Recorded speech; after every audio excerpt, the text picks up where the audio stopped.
Hola a todos, je vous propose qu'on se retrouve dans une nouvelle vidéo pour mon bilan de février. Aujourd'hui on s'attaque donc à mon bilan lecture du mois de février. J'ai lu 6 romans, c'était un assez bon mois niveau lecture et on en parle tout de suite. J'ai commencé le mois avec une cosy fantasy vraiment incroyable et qu'on ne voit passer absolument nulle part. Il m'a été gentiment envoyé en service presse par les éditions Olu. Il s'agit de Musimage, Paumé, échange muffin contre couronne elfique. Je vous l'accorde, le titre est un peu long et peut sembler un peu tiré par les cheveux, mais en fait il est très révélateur de l'histoire. Puisque dans cette histoire on va suivre Rebecca qui est une musimage mais elle ne contrôle pas sa magie. Pourquoi échange muffin ? Parce que Rebecca elle adore faire de la pâtisserie et elle adore attribuer à chaque personne une pâtisserie, idéalement leur pâtisserie préférée. Et la couronne elfique, c'est parce que un elfe va venir rendre visite à Rebecca et la forcer à se lier à lui via un pacte de vie. Et elle va donc se retrouver à devoir payer une dette qu'il doit à sa place. Et cette dette, elle consiste à retrouver une couronne magique pour un vampire. Bien sûr, Rebecca ne sera pas seule dans cette aventure, on suit plein de personnages différents dans ce roman et c'est ce que j'ai le plus aimé je pense. On a vraiment plein de types de personnages et de créatures, ils ont tous un caractère, tous une particularité et franchement c'est trop bien parce qu'on peut hyper facilement avoir un personnage préféré, s'attacher à quelqu'un plus qu'à un autre. C'était incroyable. On a donc forcément Rebecca, notre protagoniste. On a Camomille qui est sa meilleure amie. Je saurais plus vous dire le terme exact, mais en gros, elle est liée aux plantes, aux fleurs et tout ça. On a un charmant monsieur qui n'est autre qu'un kitsune. J'adore. On peut en voir un ici. C'est trop mignon. On a également le frère de Rebecca qui est un pyromage. On a un fantôme. Trop original. Un monstre qui est un monstre du placard mais qui est un monstre hyper adorable, hyper original et vraiment trop attachant. On a un cahier. Oui, un cahier. En fait c'était un ancien mage qui s'est retrouvé à cause d'un de ses sorts qui s'est retourné contre lui piégé dans un carnet. Et enfin on a un gnome, un vieux gnome un peu chiant sur les bords mais très marrant finalement. C'est donc de la cosy urban fantasy qui se passe dans un Paris alternatif. Je ne note plus mes lectures parce que je n'aime pas trop le principe et j'aime pas genre comparer mes lectures entre elles alors qu'elles sont toutes différentes. Pour moi c'est juste un ressenti qui va en grade, mais pour vous donner une idée par rapport à mon ressenti, on serait sur une note d'à peu près 4 sur 5. Je trouve que l'intrigue était vraiment très originale, très bien amenée et très bien conduite pendant tout le roman.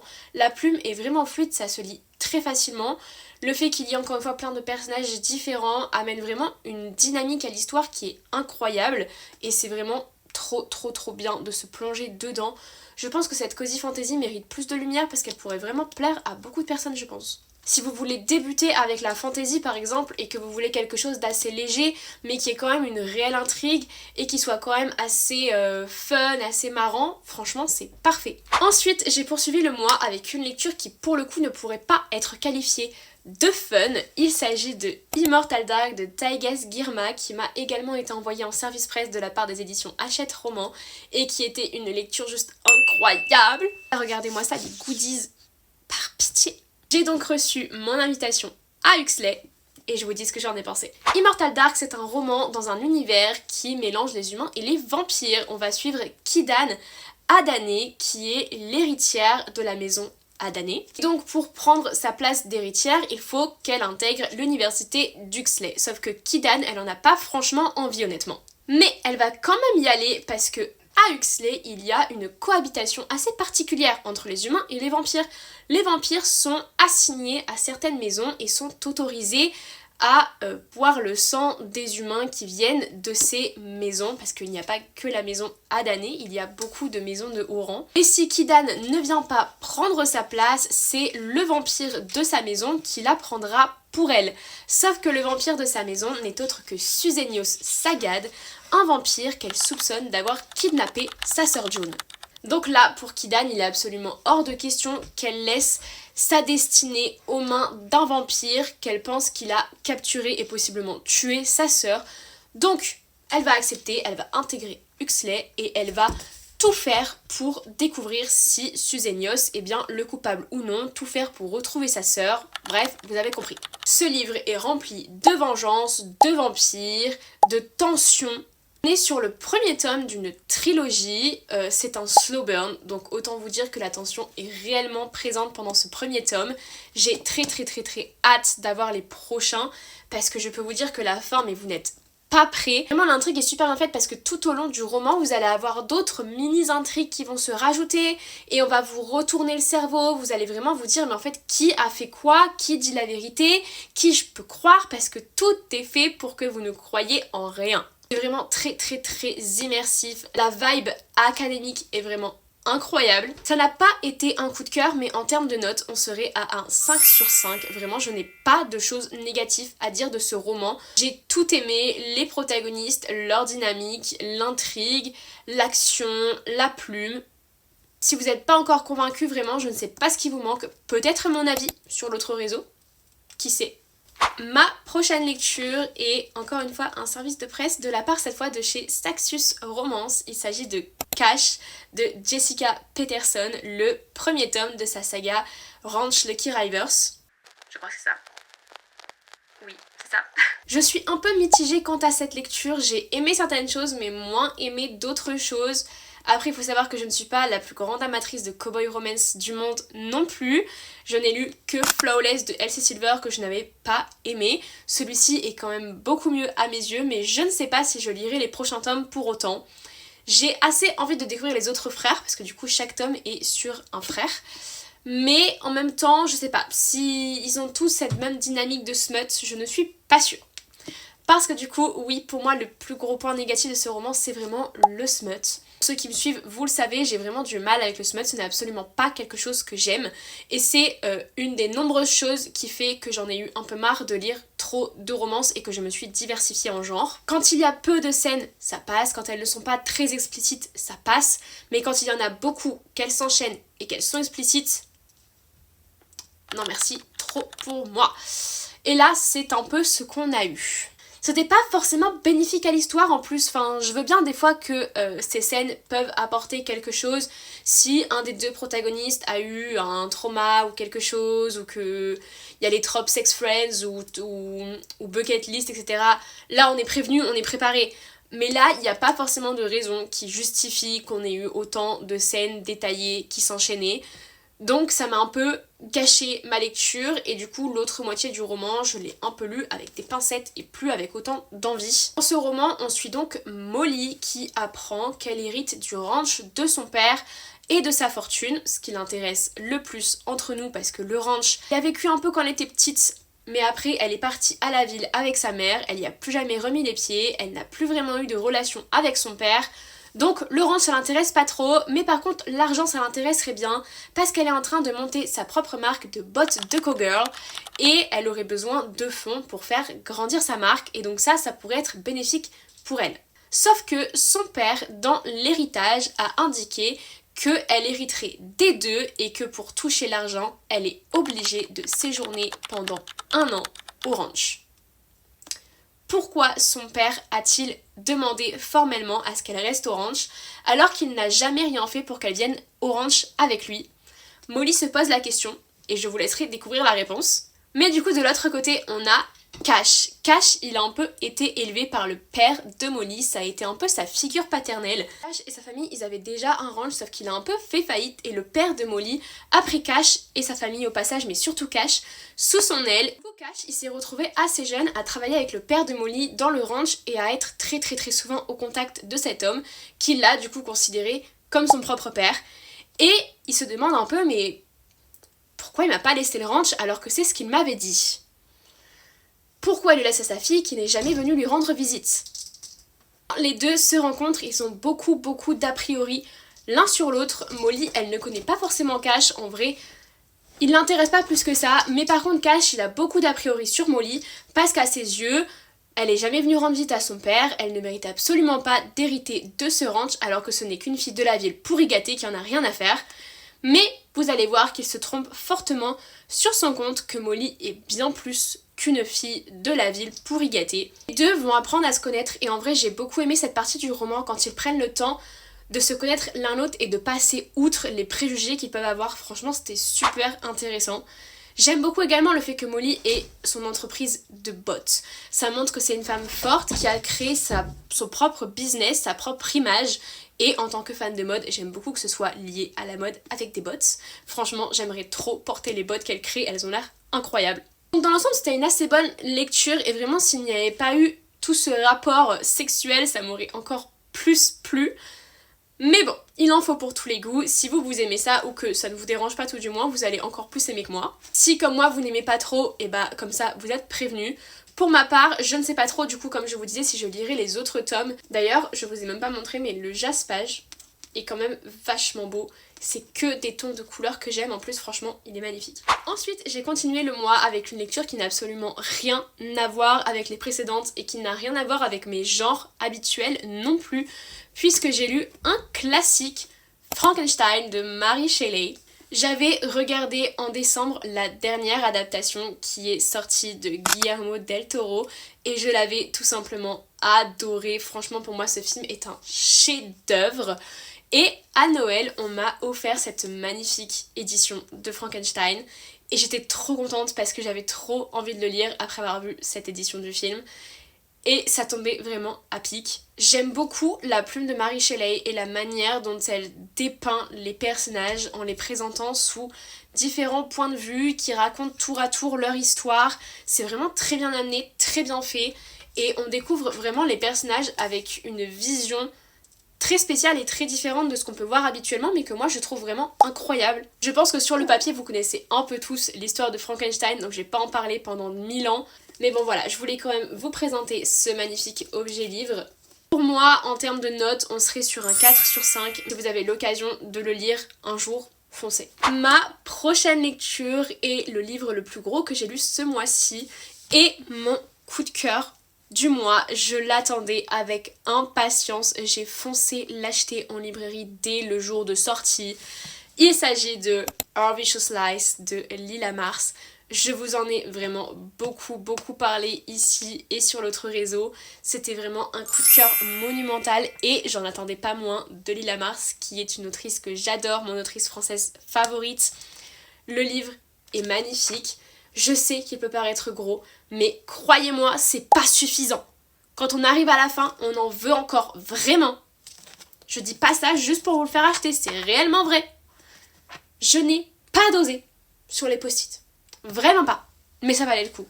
On est ici sur une histoire d'espionnage et de faux mariage. On suit Bella, qui est l'agent Wheeler, et l'agent Camari, dont on ne découvre l'identité qu'au cours du roman. Tous les deux se sont déjà rencontrés par le passé, puisque quand Bella a voulu rejoindre l'Avex, Camari était son mentor. Donc ils ont déjà passé pas mal de temps ensemble, sauf qu'après Camari est parti dans une autre branche, leurs destins se sont un peu séparés, ils n'ont pas forcément retravaillé ensemble depuis. Jusqu'à ce jour, où ils vont se retrouver à travailler ensemble et plus que ça, à faire partie tous les deux uniquement de la même mission dans laquelle, vous voyez venir, ils vont devoir jouer un couple marié pour infiltrer un cercle très privé et se rapprocher d'un couple assez aisé et qui fait des choses qui sont pas très légales et leur but va être du coup de faire tomber les projets de ce couple, de cette famille même. Sauf que c'est un peu compliqué de devoir prétendre s'aimer quand il y a beaucoup de non-dits entre les deux et qu'ils ne s'apprécient pas forcément. Tout du moins, Camari a beaucoup de rancœur envers Bella. Je vais vous laisser découvrir pourquoi, parce que vraiment c'était incroyable. C'est assez compliqué de parler de ce roman sans le spoiler, parce que il y a tellement de choses qu'on voudrait dire, mais en fait c'est hyper important que vous le découvriez par vous-même, donc je ne peux pas vous en parler en fait. Mais vraiment, ce roman a tout, de l'action, de la tension. Le mec lui offre des fleurs qui ont des significations et comment vous dire qu'il ne lui offre pas des fleurs qui veulent dire je t'aime dès le départ, vu que comme je vous ai dit, il ne s'apprécie pas forcément. C'est incroyable, les deux protagonistes sont hyper touchants, ils ont des histoires qui sont vraiment incroyables. Tous les deux, ils ont des passés, des histoires familiales qui sont mais waouh. Leur rapprochement, du coup, comme je vous le disais, est vraiment plein de tension, vraiment comme on aime. Lila Mars est pour moi une des meilleures autrices pour écrire Les Ennemis to Lovers. Vraiment, elle ne m'a pas déçue du tout. L'ambiance agent secret pour la Vex est vraiment incroyable. Personnellement, je n'avais jamais lu un livre avec cette vibe et je valide à 100%. C'était incroyablement bien et du coup ça ne manque vraiment pas d'action parce qu'à chaque fois il se passe quelque chose, ils sont tout le temps en mission, tout le temps en double jeu, double identité, double rôle. Et pareil dans ce roman là, encore une fois comme pour Immortal Dark, en parallèle de l'intrigue de base qui est le fait qu'il doit se faire passer pour un faux couple pour rejoindre le cercle de ce couple, il se passe plein d'autres intrigues en parallèle qui viennent se rajouter et qui créent encore plus de tension, encore plus de rebondissements et encore plus de révélations. Et vraiment, il n'y a pas une seule page inutile, il n'y a pas une seule page où il ne se passe pas quelque chose. C'est incroyable. Je crois que j'ai dit au moins 100 fois le mot incroyable depuis le début de cette vidéo, mais c'est pas grave. Bref, vous l'aurez compris, cette romance est un énorme coup de cœur et s'il vous plaît, allez le lire. Vraiment, faites-moi confiance, foncez le lire. Et on passe déjà à ma dernière lecture du mois qui était également un service presse de chez Hachette Roman, Une saison pour mourir de P.C. Roscoe, qui est également une lecture assez mitigée. C'était bien, mais je dois dire que j'en attendais un peu plus de ce roman quand même. On est sur un thriller, mais un thriller young adulte et qui se passe dans une summer vibes. Je me suis dit, moi qui suis pas la plus grande adepte de thriller, mais qui aimerait bien en découvrir un petit peu, ça me paraît bien pour commencer. Mais au final, même pour moi, c'était assez peu je trouve. On suit donc 3 familles de gens riches qui se retrouvent tous les étés sur l'île de Mokani pour fêter l'anniversaire de mariage du couple qui possède cette île. Donc on a ce premier couple avec leur fils, un autre couple qui ont des jumeaux et un autre couple qui ont une fille qui est la protagoniste du roman Avery Finch. Donc tous les enfants, vous vous en doutez, sont du même âge et sont du coup tous amenés à passer du temps ensemble depuis leur enfance. C'est leur petit rituel et si vous avez aimé la série ou le roman Nous les menteurs, vous allez adorer cette histoire. Vraiment, c'est le même type de tableau. Ils sont également proches de Léo. Léo, c'est le fils du cuisinier de l'île. Comme il était du même âge qu'eux, il a été autorisé à passer également ses étés avec eux, à pouvoir jouer avec eux, etc. Donc ils ont toujours été très proches également. Et cet été est différent pour plusieurs raisons. La première étant que cet été, le père de Léo l'appelle en avance pour qu'il vienne travailler. Il va cette année faire partie du personnel et ne pourra donc pas passer son été avec ses amis comme d'habitude. Et on a une nouvelle venue qui ne fait absolument pas l'unanimité. Il s'agit de Nora, la colocataire de fac de Avery Finch. Les jeunes se méfient de Nora puisqu'elle est en études de journalisme et que, vous le savez, les familles de riches, ils font pas que des trucs très sympathiques, très roses, très mignons dans leur vie. Donc avoir une journaliste qu'ils ne connaissent pas infiltrée sur leur île par le biais d'Avery, ça les enchante pas tellement. Est-ce qu'ils ont raison de s'inquiéter ou est-ce qu'au final elle est juste venue passer un bon été avec Avery et découvrir ses amis? Je vous laisse le découvrir. Je dois vous avouer que j'attendais un peu plus que la partie thriller soit un peu plus présente. C'est vrai qu'elle n'est pas franchement mise en lumière. Alors je vous l'accorde, pendant tout le long du roman, on se demande qu'est-ce qui va se passer, qui est-ce qui dit vrai, qui est-ce qui dit faux, qui est-ce qui est sincère et gentil, qui est-ce qui au final a une double face. Mais la réelle partie de thriller n'est présente que dans le prologue et dans les 3 derniers chapitres peut-être à tout casser. Donc voilà, on a vraiment le meurtre, Une saison pour mourir, donc le meurtre à la fin du roman qui nous tombe un peu dessus. On a l'explication assez brève, on a le dénouement, ça prend quand même plus de 3 chapitres, je pense que j'ai été un peu méchante. Mais vraiment ça se ressent pas autant que tout le roman. Il y a quand même une bonne grosse première moitié où en fait je me suis un peu demandé mais quand est-ce que ça arrive le croustillant, quand est-ce qu'il est censé avoir quelque chose d'assez spécial. Donc je pense que c'est sympathique si vous voulez commencer les thrillers ou si vous voulez un thriller mais à lire en été pour pas trop se prendre la tête. Franchement je pense que ça peut être bien, mais si vous êtes réellement amateur de thriller, je ne pense pas que ce soit la meilleure des lectures pour vous. Le décor était là, l'intrigue était là, les personnages étaient là, mais c'est vrai que l'ampleur du côté thriller n'était peut-être pas assez là. Donc en termes de notes, je lui ai mis 3,5 parce que je suis quand même restée un peu sur ma faim, je dois l'avouer. On est donc sur un bilan de février terminé. J'ai quand même eu de très bonnes lectures dans l'ensemble. 4 livres sur 6 qui ont été des livres réussis, qui l'ont fait avec moi. C'est quand même, je trouve, un assez beau bilan. Mon top de ce mois-ci a donc été, vous l'aurez compris, Our Vicious Lies de Lila Mars. Et mon flop qui se jouerait donc entre Cash et Une saison pour mourir. Dites-moi, vous, combien de livres vous avez lus en ce mois de février et quels ont été vos tops et vos flops. J'attends les recommandations en commentaire pour vos tops. Et sur ce, je vous fais des gros bisous. On se retrouve très bientôt pour une prochaine vidéo.